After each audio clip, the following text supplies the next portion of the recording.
Hello and welcome to another video from fantasyfootballscout.co.uk. Today I'm joined by Neil to discuss the latest lineup and injury news ahead of game week 18. Neil, welcome. How are you? I'm very well, thank you. How are you?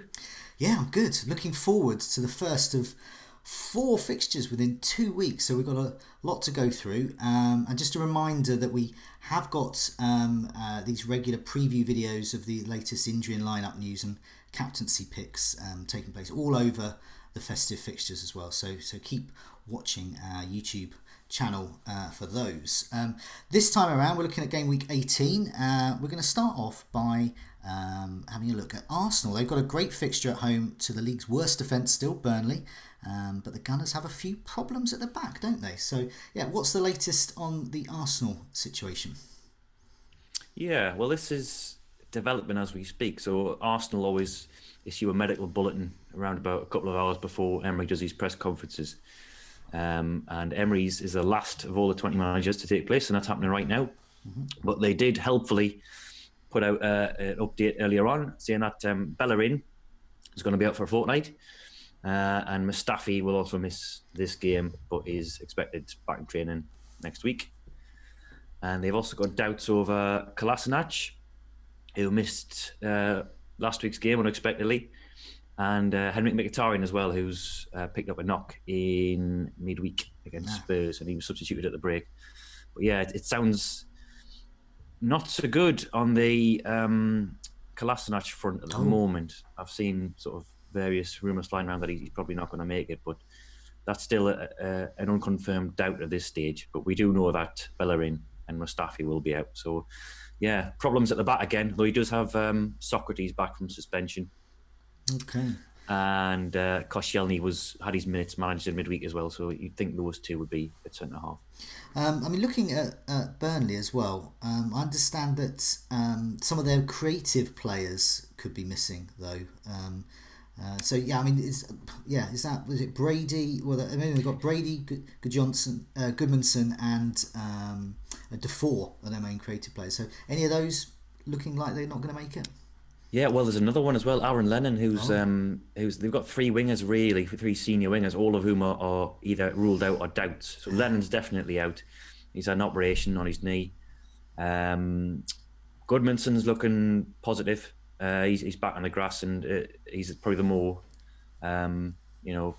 positive one of the 3. Brady's got a knock. It's not serious. He could well feature as well. But they'll probably have that Dwight McNeil on standby for one of the flank roles if 2 of the 3 don't make it. But yeah, Lennon's definitely out. And as you say, Defoe's touch and go. But Dyche said pretty much without explicitly saying so that they're not going to take a risk on Defoe because he's got this sort of long-standing issue, and you'd expect him to miss out against Arsenal. Well, that does indicate that if you've actually got any Arsenal fit, are there any fit defenders left? If you've got one, this could be a good game for you there. Let's look at Chelsea as well. They've got a fairly good tie at home to Leicester. Now Hazard has been playing up front of late. Was there any indication that situation is going to continue? Yeah, strong suggestions that would continue actually. No, it's all good on the injury front for Chelsea. They've only got Christensen out. He wouldn't have featured anyway. He's a backup centre half. But yeah, Sarri was asked about that Hazard as a false 9 role. He said that Morata has only just come back in training after 10 days out, and Giroud played 90 minutes in midweek against Bournemouth in the Carabao Cup. So he was talking the prospect up of Hazard starting possibly this weekend. He said he needed 2 or 3 games to see if it works as a solution, and that he's explained the situation to Giroud. So he's certainly setting us up to think that Hazard's going to play as a false 9 this weekend, but he could well sweep the rug from under our feet and stick him back in the left wing. Yeah, no, I mean, I saw something as well on the Chelsea, so I put their tweet up direct from the Chelsea FC Twitter feed as well, and they were saying that they added that Sarri did add as well that the solution seems to be one that works. And we saw when he was in Italy with is it Martins, the Belgian international, that once again converted from a winger into that central forward role. So That does indicate this could continue for quite some time because obviously it is one that's working because Hazard has been really doing the business there. Okay, yeah, now that does sound very promising. Now we've got a new manager on the scene, a young man called Solskjaer, who I always think is about 12 years old, but he's emerged again as a middle-aged man now. But he's back in charge of Manchester United. What did he have to say for himself at his first press conference? And importantly, was there any particular tidbits in terms of injury or lineup news? Yeah, I saw a good tweet about Solskjaer during the week. Said United should have appointed Andy Cole as interim manager, then brought Solskjaer in for the last 3 games of the season. Excellent. Yes, as you'd expect, when a new manager gives his press conference, it's less about the team news and more about his, how he feels about the appointment and his sort of ethic and his approach to management and things like that. But he did mention that Lukaku he hasn't seen yet. Now, this has been widely reported that Lukaku's absent on compassionate grounds. So he's had a couple of days off, Solskjaer confirmed, and he hasn't seen him yet. Now, he gave his press conference this morning.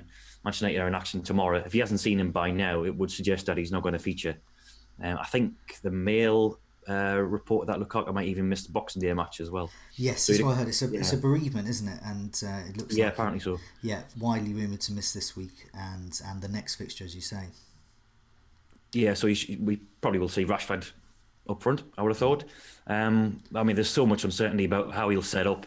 I've done a little bit of research into how he played at Molde and just looked at a couple of articles written online on The Guardian and such like. I think he favoured a 4-3-3 or a 4-2-3-1 latterly. He did play with a 4-4-2 in the early days.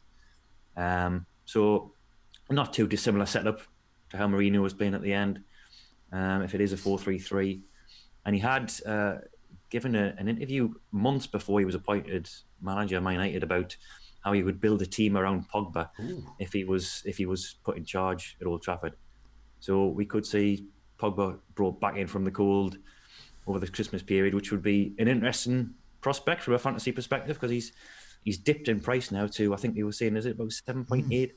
And if he returns to form at that price, he's certainly, with the fixtures United have got, certainly worth considering. But yeah, we'll wait and see on that one this weekend to see how they line up and then possibly make a decision as fantasy managers going into Boxing Day and beyond. Yeah, I mean, you mentioned that on the season ticker on Fantasy Football Scout, we have colour coding of red and blue. Red bad, blue very good. And Manchester United are right up there. They got arguably the best set of fixtures, really. I think Chelsea's are pretty good as well. West Ham, obviously, but with Cardiff away up next, then Huddersfield at home, Bournemouth at home, and Newcastle away, right up to game week 21. That's a fantastic set of fixtures. I'm personally going to be scouting Manchester United assets, and I may well swoop for one the following game because those fixtures and what Solskjaer's been saying, very, very enticing. Now this is a little bit of news that's not necessarily for game week 18, but it's something we think fantasy managers should be aware of, and that's over at West Ham with some news about Arnautovic. So what's the latest there, and does it look like he might actually play over Christmas? Possibly over Christmas. It won't be this weekend, and he will be surprised to hear that. But he is penciled in for a return to training, possibly next week, which was before we anticipated he'd be ready. I think we were looking at early 2019 for his comeback. So yeah, I wouldn't have thought Boxing Day, but possibly the two games bookending this, the back end of this 4-match period, you might see him. From a fantasy perspective, West Ham's fixtures are starting to come to an end. They've still got an excellent run, I think, in the next 4 or 5. But by the time Arnautovic is coming back, you've got to think, is his race run from a fantasy perspective in the mid-price bracket, particularly with Hernandez fit and firing, and you don't know how his role. We sort of saw before he got injured that his role was slightly changing with Hernandez on the side. He was a little bit more withdrawn. So I think he would take a lot of convincing to me that he'd be a viable asset. But yeah, in terms of fitness, it sounds like he's not too far away. Okay, and looking elsewhere, I mean, Man City. We're always very keen to know what's happening there, especially with rotation. Great home game with Crystal Palace. Their assets look probably the best for captaincy this week, arguably. Any news there from Pep about who might be fit and how they might line up? Fairly quiet. It was a very, very brief press conference, at least the bit before the embargo was. But David Silva and Vincent Company are out. Those were the only two confirmed names. So otherwise, it looks like a fully fit squad. And Danilo returned to training this week. So it's more about his preference, I think, as to who he'll pick. He didn't give any insight into that, unsurprisingly. But you would definitely expect Leroy Sané to come back into the team because he was the one-handed breather in the midweek Carabao Cup match. Yeah. So if you're an owner, as you are, Yes. I'd be very confident of him playing. If I was a Sterling owner, I'd also be confident. He didn't start the previous two and has come on as a sub. I can't see that continuing with Mahrez coming in and starting, especially midweek. So I think it's going to be Sane and Sterling there. Aguero though, we don't know, and it doesn't sound like Pep's given us any clues there. So it may well be that he might have a sub role as well. Possibly. Yeah, and the same may well go for De Bruyne, but he did impress. Great goal as well, wasn't it? I've got a feeling De Bruyne is going to start this one as he gets his fitness back up. Now, what about over at Everton? They've got a tough game at home to Spurs. But I understand there was a bit of illness this week. So what's the latest there? Yeah, this was news to me. I mean, I was actually off myself earlier this week, but I would have thought I would have picked up on this, but it was pretty quiet. Journalists said that Richarlison had suffered from illness and asked Marco Silva if he's going to be all right. But good news is, if you're an owner, is that Silva said he's going to be okay. He did a training session this morning. Same goes for Andre Gomez, who's much less owned in fantasy circles, but I think there was a bit of a cold going around the Everton camp. But it doesn't sound too bad, and if he's trained and given the magnitude of the match against Spurs, you want your best players out there, and it is on Sunday as well. It's the last game of the weekend, so I think he's going to be all right. Okay, that's good. I mean, I think a lot of people will probably be benching him. It is a tough game. Yeah. Spurs' defence is good. But yeah, that is good news because there's going to be rotation. We have to expect that every game week over Christmas. So if Richarlison's your first sub, chances are he might come on. What else? Any other news that we should be aware of? Well, actually, just on that Everton point, I wrote something this morning on the rest days in between the Christmas period. I mean, there's been a lot of articles and tweets about this same subject. It was a good one on BBC Sport yesterday, actually. But Everton's got the worst run over Christmas in terms of recuperation time. They've only got, I think, 6 rest days. They've got the least amount of hours between the culmination of Game Week 21 and the culmination of Game Week 18 and start of Game Week 21. So you could see Silva's settled side tested there. I think he's been generally quite good this season. He hasn't rotated that much, but be prepared for that. But elsewhere we've got not much happening. Jamie Vardy, Claude Puel hopes that he's going to be fit. They're going to assess Ben Chilwell as well, who's still got that knee injury. Matthew Ryan, who's a lot of people's budget goalkeeper, he's going to be available for this game and the Boxing Day match as well. And then there's going to be an update regarding his departure for the Asian Games. There's a few players like that. Diogo Jota for Wolves is out. Definitely out. And who else have we got? Eddie Howe gave an update this morning saying Callum Wilson's fine. I mean, he played 90 minutes in midweek in the EFL Cup. And over at Palace as well. I know Palace have had a few injuries. Yes, this was a conference that's just happened in the last half an hour. Yeah, good point. Wayne Hennessy is out. Yeah, so he's another popular budget goalkeeper. He might not have been so popular tomorrow because they're away at Man City, but he's out. But it's positive news. He's going to be back in training on Monday. They hope so. Oh, good. It's a sort of temporary departure from the team. Whether his understudy will perform well enough to keep his place, of course, is another matter. But he's out, and I think they've got Tompkins and Zaha back from suspension, so that'll help.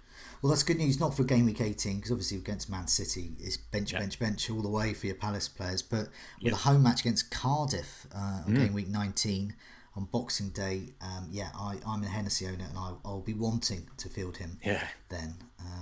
No, that's great. Well, thanks so much for that, Neil. we've actually got some pretty definite news there. A few not sures, but I think we can probably get our way around Pep rotation, Pep roulette, especially on the wings. I'm gonna be brave here and say Sané, Sterling to start. Yeah, I hope so. For now, though, Neil, good luck with the game week, and I'll see you again next week for some more team news. Yeah, good luck yourself. See you soon.